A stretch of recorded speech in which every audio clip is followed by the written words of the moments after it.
Hello students, आज हम सब लोग इलेक्ट्रिसिटी का लेक्चर नंबर 7 रिकॉर्ड करेंगे।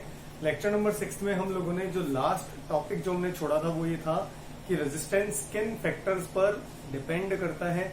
तो हमने जो लास्ट में एक कॉन्सेप्ट लिखा था वहीं से हम लोग शुरू करेंगे। हम लोगों ने लिखा था R इज इक्वल टू, यानी हम लोगों ने ऐसे लिखा था पहले प्रोपोर्शनलिटी के कॉन्सेप्ट में, R is proportional to L, जहां पे L क्या है, कंडक्टिंग वायर की लेंथ। क्लियर है। फिर दूसरा हमने लिखा R is proportional to 1/A, ये हम लोगों ने लिखा था। जहां पर A क्या है, देखिए A क्या है, जैसे मान लीजिए ये मेरा कंडक्टिंग वायर है, सिलेंड्रिकल शेप में है, तो यहां पर ये तो हो जाएगी इस कंडक्टिंग वायर की लेंथ, और ये जो A हम लोगों ने लिखा है वो इस क्रॉस सेक्शन का एरिया, मतलब ये जो क्रॉस सेक्शन है, क्रॉस सेक्शन का एरिया ऑफ क्रॉस सेक्शन। तो इस केस में अगर हम एरिया देखेंगे क्रॉस सेक्शन का, तो वो कैसा आ रहा है आपका, सर्क्यूलर। कैसा आ रहा है, this is my cross section, ध्यान रखिएगा। तो इस क्रॉस सेक्शन का एरिया, क्योंकि ये सर्क्यूलर है, तो इस सर्क्यूलर है तो सर्किल का क्या होगा, रेडियस होगा। तो मान लीजिए इसका रेडियस हम लोगों ने कितना माना है, अगर हम इसका रेडियस कितना मान लें, सेंटर से R मान लें, तो क्रॉस सेक्शन का area A is equal to कितना हो जाएगा, πr²।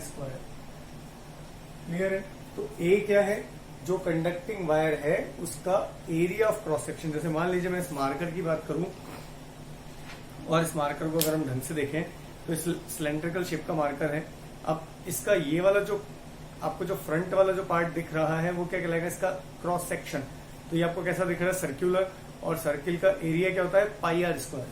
तो यहाँ पर R जो है वो कंडक्टिंग वायर के एरिया ऑफ क्रॉस सेक्शन के क्या है, इनवर्सली प्रोपोर्शनल। ध्यान रखिएगा, अगर हम इन दोनों प्रोपोर्शनल को एक साथ लिखे तो हम क्या लिख सकते हैं, R is proportional to L/A। क्या लिख सकते हैं, R is proportional to L/A। और प्रोपोर्शनलिटी का सिंबल अगर हम लोग हटाएंगे, इक्वालिटी में कन्वर्ट करेंगे, तो R इज इक्वल टू क्या आएगा, एक कांस्टेंट आपको देना पड़ेगा। जब भी प्रोपोर्शनलिटी का सिंबल हटेगा एक कांस्टेंट आपको लगाना पड़ेगा। तो कांस्टेंट जो हम लोगों ने लगाया है वो है रो। ये जो सिंबल है, जिसको जो P शेप का आपको दिख रहा है, वो क्या कहलाएगा, रो इनटू L/A। तो ये हमारा फॉर्मूला बनेगा रेजिस्टेंस का, R is equal to rho into L/A। यहां तक हम लोगों ने लिखा था। और ये जो रो है वो एक नया कॉन्सेप्ट है जिसको हम क्या बोलते हैं, स्पेसिफिक रेजिस्टेंस या रेजिस्टिविटी। क्या बोलते हैं, स्पेसिफिक रेजिस्टेंस या फिर रेजिस्टिविटी। ध्यान रखिएगा। तो हम लोगों ने क्या देखा, R जो है वो किस पर निर्भर करता है, कंडक्टिंग वायर की लेंथ पर। जितनी ज्यादा लेंथ होगी कंडक्टिंग वायर का रेजिस्टेंस उतना ही ज्यादा होगा, क्योंकि इलेक्ट्रॉनों को ज्यादा डिस्टेंस ट्रेवल करनी पड़ेगी, ज्यादा हिंड्रेंस का सामना करना पड़ेगा, रेजिस्टेंस क्या हो जाएगा, ज्यादा। क्लियर है। फिर हम लोगों ने लिखा R जो है एरिया ऑफ क्रॉस सेक्शन के इनवर्सली प्रोपोर्शनल टू होता है। जितना ज्यादा वाइड एरिया होगा इलेक्ट्रॉन आसानी से फ्लो करेंगे, रेजिस्टेंस कम ऑफर होगा। तो जितना ज्यादा एरिया रेजिस्टेंस उतना ही कम। इसको हम कैसे लिख सकते हैं, पहली इक्वेशन को लिख सकते हैं, जितनी ज्यादा लेंथ कंडक्टिंग वायर की रेजिस्टेंस भी उतना ही ज्यादा। सेकंड वाले को हम क्या लिख सकते हैं, जितना ज्यादा area of cross section resistance उतना ही कम। एरो हमने डाउनवर्ड यूज किया, ध्यान रखिएगा। फिर जब हम इस कंबाइन इन दोनों को लिखेंगे तो हमारे पास आएगा L/A। और प्रोपोर्शनलिटी के सिंबल को हटा के जब हम लोग इक्वालिटी का सिंबल यूज करेंगे, तो ध्यान रखिएगा हम लोगों को एक क्या लगाना पड़ेगा, कांस्टेंट लगाना पड़ेगा। इस कांस्टेंट का नाम क्या है, रेजिस्टिविटी, जो कि किसकी होती है, resistivity is the material of conducting wire. तो देखिए, जैसे मान लीजिए अब हम लोगों ने नई चीज लिखी है रेजिस्टिविटी। तो रेजिस्टिविटी एक्चुअली क्या चीज है, वैसे तो एक कांस्टेंट है, नाम क्या रखा मैं इस कांस्टेंट का, रेजिस्टिविटी रखा। तो रेजिस्टिविटी किसकी होती है, कंडक्टिंग वायर के मटेरियल की। Resistivity depends on only material at fix temperature.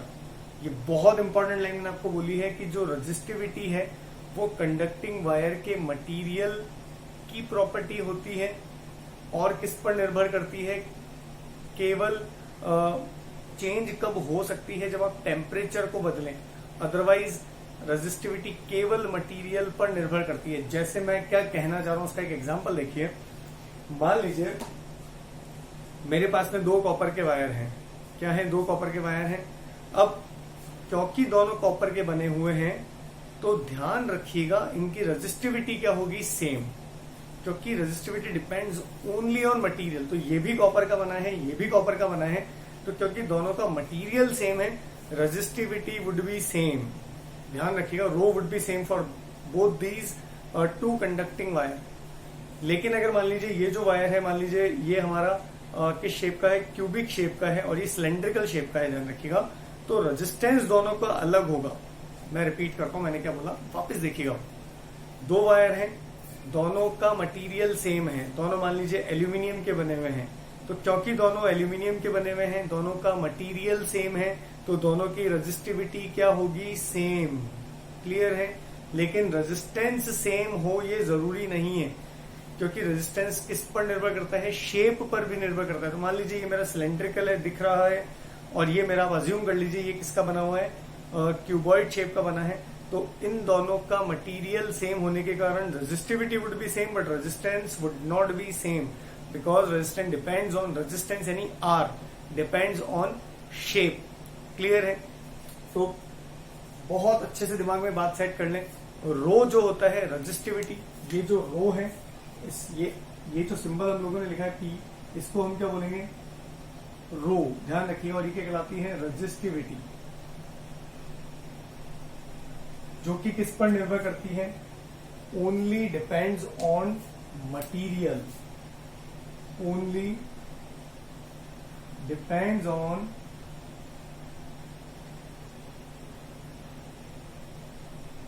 Material eight fixed temperature. यानी आप इसको ऐसा समझ लीजिए कि जो अब यहां अगर मैं इस इक्वेशन को बहुत अच्छे से एनालिसिस करूं तो ये मेरा रेजिस्टेंस है। रेजिस्टेंस में अब अगर आप देखें तो 3 चीजें हैं इसके फॉर्मूले में। एक आपके पास आ जाएगा रो, एक आ जाएगा लेंथ, और एक आ जाएगा एरिया। तो लेंथ और एरिया तो डेफिनेटली किसको डिफाइन करते हैं, उस कंडक्टिंग वायर के डायमेंशंस को। तो ध्यान रखिएगा रेजिस्टेंस जो है वो लेंथ पर भी डिपेंड करता है, एरिया पर भी डिपेंड करता है, ये हम लोगों ने देखा। और जो रो है वो केवल किस पर निर्भर करता है, टेम्परेचर एंड मटीरियल,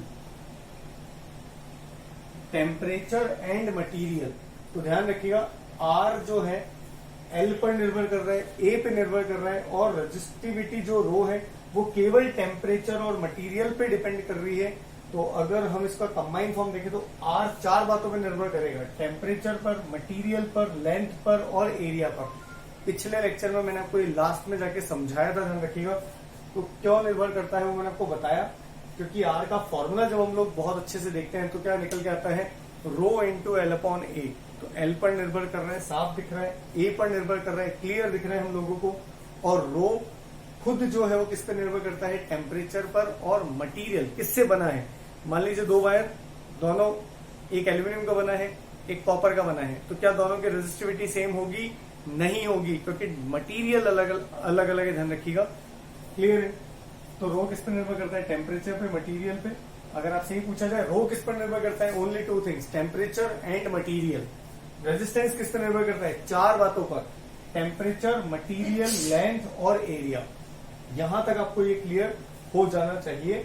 और इसको हम क्या बोलते हैं, रो, जो कि क्या कहलाती है, कंडक्टिंग वायर के मटेरियल की रेजिस्टिविटी। रेजिस्टिविटी किसकी होती है, कंडक्टिंग वायर के मटेरियल की, ध्यान रखिएगा। और रेजिस्टेंस किसका होता है, कंडक्टिंग वायर का। तो थोड़ा बोलते वक्त अपन ध्यान रखेंगे, लास्ट जो फॉर्मूला हम लोगों ने लिखा है R is equal to rho into L upon A, वापिस हम लोग लिखेंगे, क्योंकि अब हमें एक और नई क्वांटिटी पढ़नी पड़ेगी, वो है रो। तो देखिए हमने क्या इक्वेशन लिखा, R is equal to rho into L by A. Clear है। अब यहां पर अगर मैं इस इक्वेशन को लिखूं रो के रूप में, तो मैं लिख सकता हूं rho is equal to R into A by L. Clear है। क्लियर है। रो इज इक्वल टू, ये ए इधर चल जाएगा, मल्टीप्लाई हो जाएगा आर से, और डिवाइडेड बाय एल।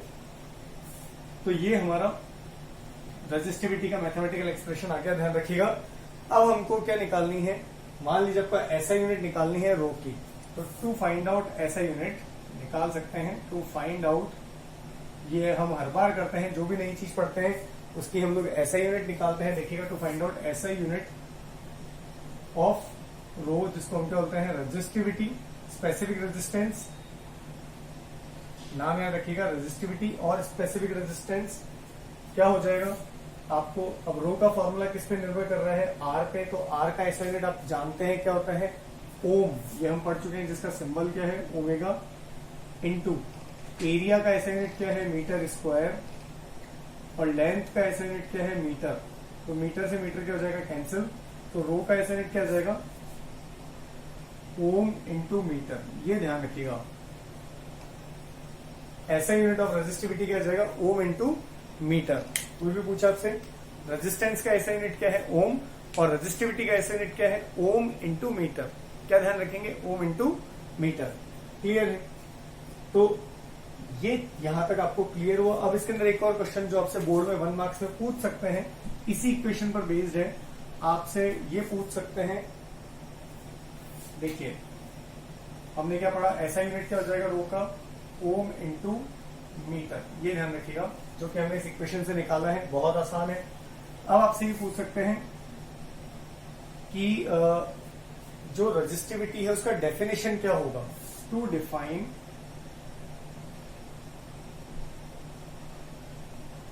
रेजिस्टिविटी, आपको रेजिस्टिविटी को डिफाइन करना है। कैसे डिफाइन करेंगे, वापस इसी इक्वेशन का सहारा लेंगे और आप क्या करेंगे, रेजिस्टिविटी को डिफाइन करने के लिए ए और एल की वैल्यूज को पुट करेंगे। देखिए कैसे, put the value of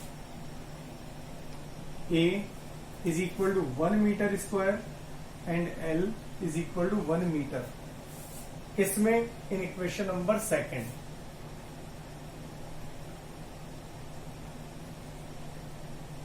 in equation number second में आप क्या करेंगे, सेकंड इक्वेशन में ए को 1 मीटर स्क्वायर रखेंगे और एल को कितना रख देंगे, 1 मीटर। तो आप देखिए क्या निकल के आता है, रो इज इक्वल टू क्या हो जाएगा, R, rho is equal to क्या हो जाएगा, आर। तो अब हम डेफिनेशन कैसे देंगे, जो हमारा रेजिस्टिविटी है, अब देखिए मैं ऐसी इक्वेशन को आपको एक्सप्लेन कर रहा हूं, ये हमको कब मिलेगा, रो इज इक्वल टू आर, जब आप इस इक्वेशन के अंदर जो रो का फॉर्मूला है, बेसिक फॉर्मूला है आर ए अपॉन एल, उसमें आप ए को कितना रखेंगे 1 मीटर स्क्वायर और एल को कितना रखेंगे 1 मीटर। तो जैसे आप यहाँ 1 मीटर स्क्वायर रखेंगे, यहाँ 1 मीटर रखेंगे, तो 1 का तो कोई इम्पैक्ट आएगा नहीं, 1/1 इज 1, तो रो इज इक्वल टू किसके आ जाएगा, आर के। तो अब रो की डेफिनेशन इन टर्म्स ऑफ आपको आर मिलेगी, तो क्या बोलेंगे, हम इसको रीड क्या करेंगे, किसी भी कंडक्टिंग वायर के मटीरियल की रेजिस्टिविटी, रो क्या है, किसी भी कंडक्टिंग वायर के मटेरियल की resistivity, actually resistivity based only on material at fix temperature, eight fix temperature, क्योंकि रेजिस्टिविटी दो बातों पर निर्भर करती है, टेम्परेचर मटेरियल, टेम्परेचर मटेरियल। तो जब आप मटेरियल पर डिपेंडेंस दिखा रहे हैं तो टेम्परेचर को आपको क्या रखना पड़ेगा, कांस्टेंट। जैसे आर 4 बातों पर निर्भर करता है, एल पर, ए पर, मटेरियल पर, टेम्परेचर पे। तो अगर आप जब लेंथ पर डिपेंडेंस बता रहे हैं तो बाकी 3 फैक्टर को आप क्या रखेंगे, कांस्टेंट। तो ऐसे ही हमारा जो रेजिस्टिविटी है वो कितनी बातों पर निर्भर करता है, 2, एक टेम्परेचर और दूसरा मटेरियल। तो जब फिक्स टेम्परेचर होगा तो रेजिस्टिविटी केवल किस पर निर्भर करेगी, किस पर निर्भर करेगी, मटेरियल पे। तो डेफिनेशन, कंडक्टिंग वायर, देखिए किसी भी कंडक्टिंग वायर के मटेरियल की रेजिस्टिविटी रो उस कंडक्टिंग वायर के रेजिस्टेंस के बराबर होगी, रो उस वायर के रेजिस्टेंस के बराबर होगी जिसकी लेंथ कितनी हो, हमने कितना माना है, जिसकी लेंथ कितनी हो 1 मीटर और एरिया ऑफ क्रॉस सेक्शन कितना हो 1 metre square, area of cross section क्या हो 1 metre square. Is it clear? तो जब भी आपको रेजिस्टिविटी को डिफाइन करना है तो एक वायर लें जिसका लेंथ कितना हो 1 मीटर और एरिया ऑफ क्रॉस सेक्शन कितना हो 1 मीटर स्क्वायर। तो उस वायर का रेजिस्टेंस ही क्या कहलाएगी, उस वायर के मटेरियल की, या वायर का मतलब कंडक्टिंग वायर के मटेरियल की रेजिस्टिविटी।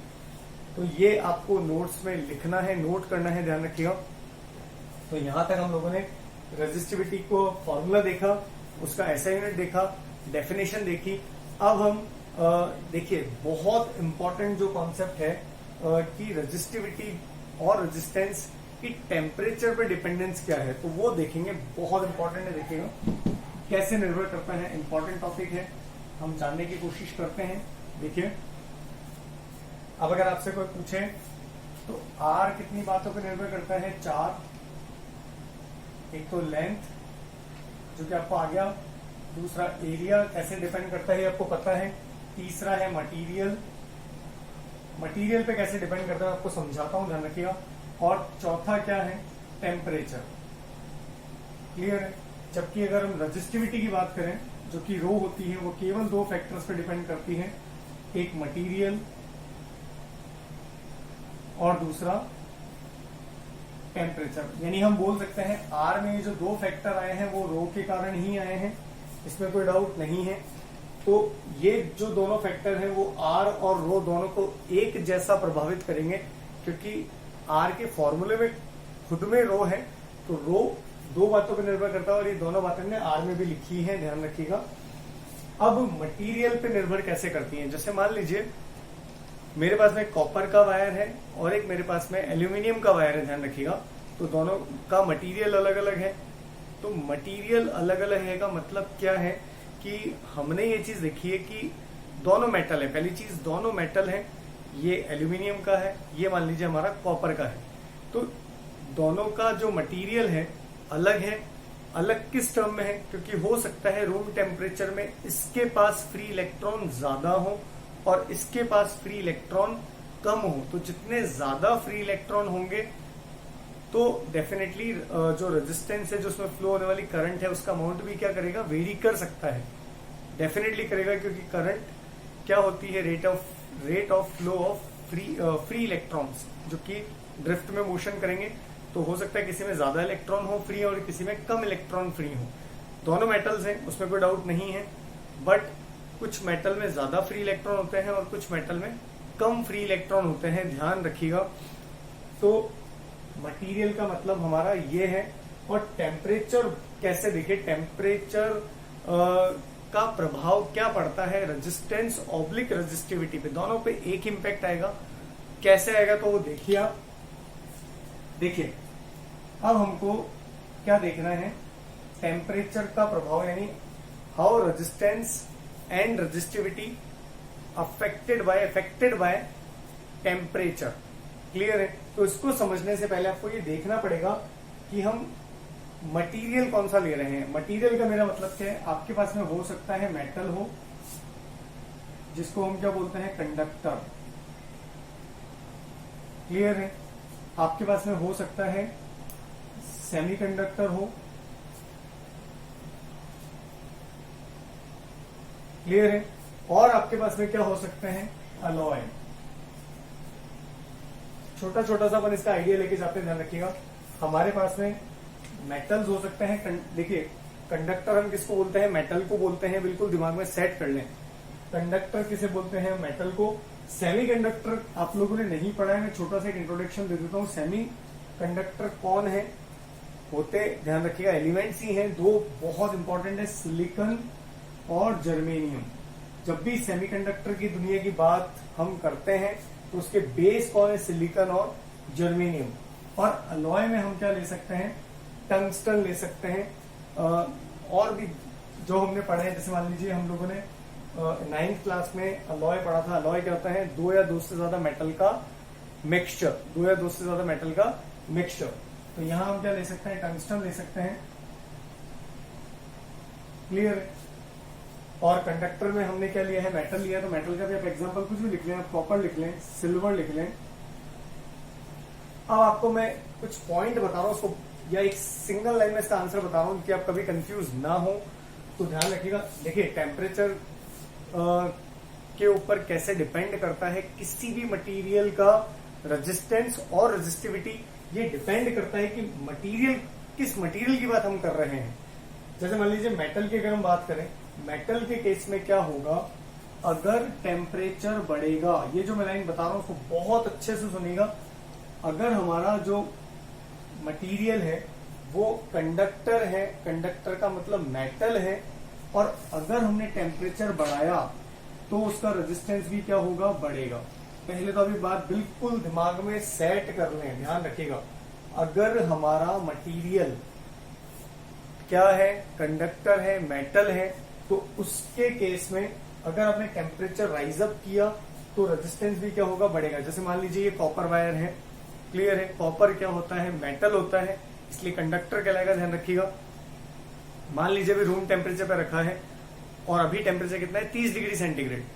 इसका रेजिस्टेंस मैंने कितना मान लिया, मान लीजिए 2 ओम मान लिया। कितना माना मैंने, 2 ओम्स। कितना माना, 2 ओम, क्लियर है। अब मैंने टेम्परेचर को बढ़ाया, मान लीजिए मैंने 40 डिग्री सेंटीग्रेड कर दिया, तो क्योंकि ये कंडक्टर है तो इसका जो रेजिस्टेंस है वो 2 ओम से ज्यादा मिलेगा। आप चेक करके देख लें, ये सब चीजें क्या है, प्रूव्ड है, जिसको हमने इनका आधार हमने कैसे बनाया, इनको हमने लेबोरेटरी में टेस्ट करके देखा, ध्यान रखिएगा। तो आपको सिर्फ इतना सा ध्यान रखना है कि हम जिस मटेरियल की बात कर रहे हैं, अगर वो मेटल है तो टेम्परेचर अगर बढ़ाया जाए तो इस मेटल की रेजिस्टिविटी और रेजिस्टेंस दोनों बढ़ेंगे। आर भी बढ़ेगा, साथ में आप क्या लिख लें, रो भी बढ़ेगा। ये बहुत इंपॉर्टेंट, इस लाइन को ध्यान रखिएगा। ये हम किस केस की बात कर रहे हैं, मेटल के केस की बात कर रहे हैं। सेमीकंडक्टर में मामला थोड़ा अलग है। अगर टेम्परेचर को बढ़ाया जाए सेमीकंडक्टर के लिए तो रेजिस्टिविटी क्या होती है, कम। रेजिस्टिविटी क्या होती है, कम। मतलब आप अगर टेम्परेचर बढ़ाएंगे तो इलेक्ट्रॉन उसमें और आसानी से फ्लो करेंगे, क्लियर है। बहुत इंपॉर्टेंट, सेमीकंडक्टर की दुनिया बहुत अलग है। 11th 12th क्लास में आप पढ़ेंगे सिलिकॉन, जर्मेनियम के बारे में। इस समय 10th क्लास में हम लोग मेटल्स की चर्चा कर रहे हैं। ये लाइन बड़ी इंपॉर्टेंट है कि मेटल्स के केस में टेम्परेचर को बढ़ाया जाए तो रेजिस्टेंस और रेजिस्टिविटी दोनों बढ़ेंगे। और सेमीकंडक्टर के केस में, जो हमारे कोर्स में नहीं है, एक इंट्रोडक्टरी पार्ट के रूप में हम लोगों ने लिया है, आप आसानी से याद रख सकते हैं। जिस सब्सटेंस की बात कर रहे हैं, जिस वायर की आप बात कर रहे हैं, अगर वो सिलिकॉन का बना हुआ है और अगर आपने उसका टेम्परेचर बढ़ाया तो उसका रेजिस्टेंस और रेजिस्टिविटी क्या हो जाएगी, कम हो जाएगी, घट जाएगी। आप यही बात आप इसके लिए लिख लें, रो के लिए भी लिख लें, ध्यान रखिएगा। और फिर बात आती है अलॉय की। अलॉय का केस बहुत इंटरेस्टिंग है। अगर आप यहां पर टेम्परेचर को क्या करेंगे, बढ़ाएंगे, तो resistance and resistivity does not change. बहुत classic thing, does not change. तीनों बातें बहुत खास हैं। तो देखिए, आप ध्यान रखिएगा कि हमसे ये पूछा जाता है कि ये हमारे किस काम के हैं, ये अलॉय हैं, ये किस काम के हैं। तो ध्यान रखिएगा, क्योंकि अलॉय का जो रेजिस्टेंस है वो टेम्परेचर बढ़ाने के साथ नहीं बढ़ता, ना तो बढ़ता है और ना ही घटता है। क्या रहता है, कांस्टेंट। तो कुछ हमें फिजिक्स में ऐसे एक्सपेरिमेंट करने होते हैं कि आप ऐसा मटेरियल ढूंढो जिस पर टेम्परेचर चेंज होने का कोई प्रभाव नहीं हो। तो वो कौन है, अलॉय। वो वायर किससे बने होने चाहिए, टंगस्टन के, मतलब किसी अलॉय के बने होने चाहिए। ये हम लोग खुद प्रिपेयर करते हैं। और कारण क्या है, फिजिक्स में हमें कई सारे लेबोरेटरी में टेस्ट करने होते हैं, तो वहां पर हमें ऐसा कंडक्टिंग वायर या ऐसा वायर चाहिए। कंडक्टिंग शब्द हम यूज नहीं करेंगे क्योंकि कंडक्टिंग हम किसके लिए यूज करते हैं, मेटल के लिए। ऐसा वायर हमें चाहिए कि जिसका टेम्परेचर बढ़ाने पर रेजिस्टेंस में वेरिएशन ना आए, कांस्टेंट रहे। तो वो रोल हमारा कौन अदा करता है, ध्यान रखिएगा, अलॉय। क्लियर है। तो ध्यान ये रखिएगा कि हमसे ये पूछा जाता है कि अलॉय का यूज कहां पर है। तो अलॉय का यूज कहां पर है, क्योंकि अगर मान लीजिए हम किसी मेटल की बात करें तो टेम्परेचर बढ़ाने पर रेजिस्टेंस क्या हो जाता है, बढ़ जाता है, और घटाने पर रेजिस्टेंस क्या होता है, घट जाता है। सेमीकंडक्टर की बात करें, टेम्परेचर बढ़ाने पर रेजिस्टेंस क्या होता है, कम होता है, और टेम्परेचर घटाने पर रेजिस्टेंस क्या होगा, बढ़ेगा। ऑब्वियस सी थिंग है, इनवर्सली रिलेशन है, ध्यान रखिएगा। तो अलॉयज वगैरह का क्या यूज है, जब भी हम, जैसे मान लीजिए मैंने आपको बताया था रेजिस्टेंस, हमने एक सिंबल बनाया था लास्ट क्लास में, अगर आपको ध्यान हो। ये किसको इंडिकेट करता है, कांस्टेंट रेजिस्टेंस को। किसको इंडिकेट करता है, हमने एक शब्द यूज किया था, कांस्टेंट रेजिस्टेंस। तो कांस्टेंट रेजिस्टेंस का मतलब जिसका, ये हमारा जो जिगजैग लाइन है वो एक ऐसे मटेरियल से बना है जिसका रेजिस्टेंस चेंज नहीं होता। तो अगर इसका रेजिस्टेंस चेंज नहीं होता, अब मैं ऐसी बात क्यों कर रहा हूं, वैसा सुनिए। जैसे मान लीजिए ये वायर है, जब इसमें से करंट फ्लो करेगा तो हमें पता है जब भी कहीं पर करंट फ्लो करता है, जैसे फैन में अगर बहुत देर तक अगर पंखा चलता रहे तो आपको वहां से क्या, वो गर्म हो जाता है, ध्यान रखिएगा, हीट प्रोड्यूस होती है, टेम्परेचर बदलता है। तो वैसे ही मान लीजिए अगर ये वायर है, इसमें करंट फ्लो कर रहा है तो डेफिनेटली गर्म होगा, टेम्परेचर चेंज होगा, टेम्परेचर बढ़ेगा, तो ध्यान रखिएगा टेम्परेचर बढ़ेगा तो रेजिस्टेंस भी बदलेगा, अगर ये दो केसेस हैं तो। लेकिन अगर हमने किससे बना हुआ वायर लिया है, अलॉय से बना हुआ वायर लिया है, तो उसका रेजिस्टेंस लगभग नेग्लिजिबली चेंज होता है, ध्यान रखिएगा। मतलब उसके रेजिस्टेंस में कोई कम ज्यादा नहीं होता, वो जितना था उतना ही रहेगा। तो यही कांस्टेंट रेजिस्टेंस हमें किस अगर बनाना है तो मटेरियल क्या होना चाहिए आपके हिसाब से? क्या वो मेटल हो सकता है? नहीं। क्या वो सेमीकंडक्टर हो सकता है? नहीं। वो किससे बनाना होगा? अलॉय से। तो ये बात आप ध्यान रखिएगा, बहुत इंटरेस्टिंग है। ऐसा क्यों हुआ, इनके लॉजिक्स हमारे पास में है जिनको हम पढ़ सकते हैं, लेकिन इस समय आप सिर्फ ध्यान रखें 11th-12th में इन पे चर्चा की गई है, ध्यान रखिएगा। तो अब हमने ये बहुत अच्छे से देख लिया है कि जो टेम्परेचर रेजिस्टेंस, ये जो बात हमने लिखी है, ये रेजिस्टिविटी और रेजिस्टेंस दोनों के लिए है। और मटेरियल का मतलब क्या है? मटेरियल मतलब कुछ मटेरियल ऐसे होते हैं जिसमें फ्री इलेक्ट्रॉन ज्यादा होते हैं, कुछ मटेरियल ऐसे होते हैं जिनमें फ्री इलेक्ट्रॉन कम होते हैं। तो मटेरियलिस्टिक प्रॉपर्टी है, इसका हम ज्यादा कुछ नहीं कर सकते। क्लियर है? टेम्परेचर के साथ हम रेजिस्टेंस को वेरी करवा सकते हैं। क्लियर है? तो ये एक इंपॉर्टेंट टॉपिक था जो हमारा हो गया। अब हम रेजिस्टिविटी पे बेस्ड एक न्यूमेरिकल कर लेते हैं। जैसे कैसे क्वेश्चन इसके अंदर आपको जो सबसे इंपॉर्टेंट 2-3 नंबर का क्वेश्चन आता है वो ये आता है कि स्ट्रेचिंग ऑफ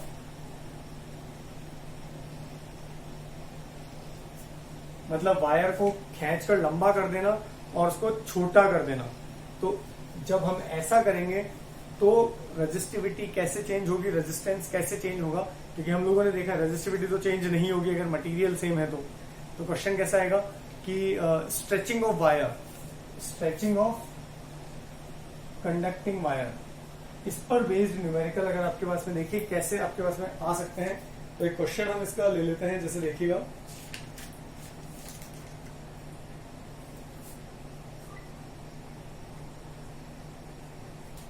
एक छोटा सा न्यूमेरिकल हम लोग करेंगे।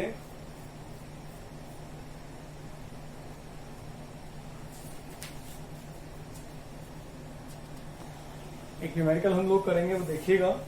क्वेश्चन है अ 4 ohm वायर, ढंग से देखिएगा, 4 ohm wire is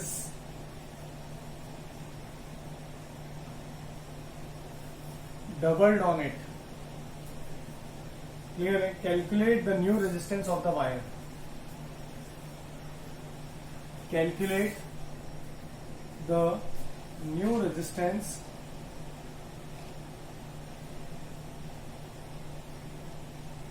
of the wire. Question क्या है? एक हमारे पास में एक वायर है, जैसे सपोज कीजिए ये वायर हम लोगों के पास में है। पिक्चराइज करेंगे थोड़ा सा, उससे आपको आसानी होगी। इनिशियल फेज में जो प्रैक्टिस करेंगे, आप डायग्राम बना के देखेंगे रेजिस्टिविटी के क्वेश्चन करते वक्त। सिलेंड्रिकल शेप में वायर बनाए।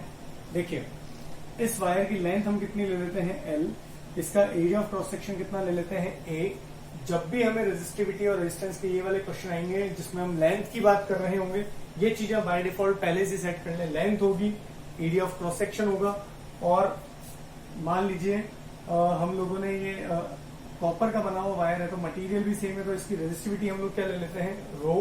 अब क्वेश्चन बड़ा ढंग से देखिएगा, हमें इसका रेजिस्टेंस भी गिवन है। R इज इक्वल टू कितना गिवन है? 4 ohm। क्वेश्चन पढ़िएगा, इसे पढ़ के करने की कोशिश कीजिएगा पॉज करके। 4 ohm एक वायर था जिसका रेजिस्टेंस कितना है? 4 ohm। इसको हमने डबल किया, double on it. Double on it का हमने इस वायर को क्या कर दिया? फोल्ड कर दिया। फोल्ड कर दिया, देखिएगा। तो फोल्ड करने पे स्ट्रक्चर कुछ कैसा होगा? देखिए लेंथ तो आधी हो जाएगी डेफिनेटली, इसमें कोई डाउट नहीं है, और फोल्डेड शेप में ऐसा कुछ आपको नजर आएगा, ध्यान रखिएगा। क्लियर है? हमने इसको यहां से घुमा के आधा कर दिया, मतलब हाफ कर दिया। तो इस केस में लेंथ कितनी हो जाएगी? सेकंड केस में, केस सेकंड में हमारी लेंथ कितनी हो जाएगी? L/2। क्या इसमें कोई शक? L/2। और एरिया ऑफ क्रॉस सेक्शन कितना हो जाएगा? पहले कितना था? A। अभी कितना हो जाएगा? 2A। अभी कितना हो जाएगा? 2A। क्या रेजिस्टिविटी बदलेगी? क्या रेजिस्टिविटी बदलेगी? पॉज करके सोचिए, बदलेगी? नहीं बदलेगी, क्योंकि मटेरियल तो सेम है ना। इसी वायर को तो फोल्ड करके हमने ये बनाया है, ध्यान रखिएगा। और रेजिस्टिविटी किस पे डिपेंड करती है? मटेरियल पे। टेम्परेचर इस पूरे एक्सपेरिमेंट के दौरान हमने, क्योंकि क्वेश्चन में कोई चेंज करने के लिए नहीं बोला है, तो हम ये कांस्टेंट मानेंगे, ध्यान रखिएगा। मैं रिपीट कर रहा हूं इस क्वेश्चन को। एक वायर लिया जिसकी ऐसा कुछ, जब भी हमें वायर की लेंथ डबल कर दी, या देखिए स्ट्रेच, हमने स्ट्रेचिंग लिखा है, स्ट्रेचिंग का मतलब लंबा करना था, लेकिन मान लीजिए हम इसको फोल्ड भी कर सकते हैं, क्लियर, श्रिंक भी कर सकते हैं। तो मैंने क्या किया, वायर लिया, उसका लेंथ मैंने क्या कर दिया, मतलब उसको फोल्ड कर दिया, तो डेफिनेटली जो लेंथ है वो कितनी हो जाएगी, इनिशियल लेंथ की आधी हो जाएगी। एरिया ऑफ क्रॉस सेक्शन ने इनिशियली कितना लिया था, ए, जब फोल्ड करेंगे तो एरिया ऑफ क्रॉस सेक्शन कितना हो जाएगा, ट्वाइस ऑफ ए। कितना हो जाएगा, ट्वाइस ऑफ ए। मटेरियल दोनों केसेस में सेम है, तो रेजिस्टिविटी ऊपर भी रो थी और नीचे भी कितनी होगी, डेफिनेटली रो। अब आपको इस केस में क्या निकालना है, नया रेजिस्टेंस निकालना है, आर न्यू उसे लिख लेते हैं। बट पहले जब फर्स्ट वाले वायर की कंडीशन को देखें तो हम क्या लिख सकते हैं, वहां पर हमको आर का फॉर्मूला पता है, क्या होता है, आर इज इक्वल टू क्या होता है, rho into L by A. R is equal to क्या होता है, rho into L by A. अब अगर मैं केस फर्स्ट को देखूं, केस फर्स्ट में हमको जो जो वैल्यूज गिवन है सारी हम पुट कर सकते हैं। आर की जगह कितना गिवन है, 4 ओम, तो यहां लिखे आप आर की जगह 4 इज इक्वल टू, रो आपको दिया हुआ एज इट इज, एल आपने माना है, ए आपने एज्यूम किया है, डेफिनेटली ये आ जाएगी आपकी इक्वेशन नंबर फर्स्ट। सेकंड वाले केस के लिए अगर इक्वेशन लिखना चाहें तो हम क्या लिखेंगे, रेजिस्टेंस की जगह क्या लिखेंगे, R new is equal to, rho वही का वही रहेगा, इंटू ए की जगह कितना रखेंगे, ट्वाइस ऑफ ए, और लेंथ की जगह कितना रखेंगे, एल बाई 2। यहां तक आप एक बार चेक करें आया क्या आप लोगों को समझ में, अच्छे से देख लें। देखते हैं, R new is equal to क्या, rho into 2a upon L by 2। अब ये दोनों इक्वेशन, ये केसेस आप, मैं हटा देता हूं, यहां से देखिएगा, ये इक्वेशन नंबर हमारी क्या जाएगी, सेकंड। इसको सॉल्व करें, आर न्यू ही हमसे पूछा गया था, तो कितना हो जाएगा, रो इंटू ए, और ये हमारा जो 2 था इसको आप साइड में रखें 2, और ये नीचे वाला जो 2 है वो ऊपर चला जाएगा, कितना हो जाएगा 2, और ये आ जाएगा हमारे पास में एल। तो R new is equal to कितना हो जाएगा, rho L, rho A upon L,